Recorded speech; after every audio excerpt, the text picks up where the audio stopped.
You'd think China unveiling a brand new visa to attract global tech talent would be met with celebration, especially in a country racing to outpace the US in artificial intelligence, robotics, and electric vehicles.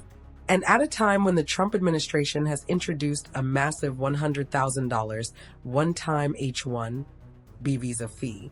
Instead, Beijing's new K visa, seen as China's answer to America's H1-B, has triggered an online backlash, and not just the usual nationalist trolling. The outrage runs deeper, exposing an uncomfortable truth. China's tech-powered growth dream isn't delivering jobs, especially for its restless youth. For a decade, Beijing has been pushing its Made in China industrial plan, a grand mission to dominate 10 high-tech sectors.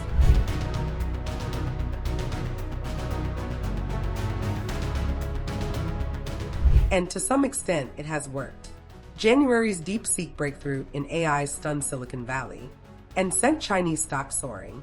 Chinese EVs and pharmaceuticals are disrupting global markets. But the hype is hiding a painful gap, one that tech hasn't been able to plug: jobs. For years, real estate was China's real growth engine, at one point accounting for 32% of the entire economy, far more than the US housing boom ever did. But when the government cracked down on excessive borrowing, the property market collapsed. Family wealth eroded, and since 70% of Chinese household assets are tied to real estate, consumers pulled back sharply. And it's in this gloomy economic mood that China thought it was the right time to invite foreigners to come take high-skilled jobs. Panic in India turned to speculation. Could China become the new tech immigration magnet? Indian media floated the idea. Chinese social media exploded. Because the reality is this: Chinese big tech is not hiring at scale. In fact, companies are more famous these days for layoffs after the age of 35 than for mass recruitment.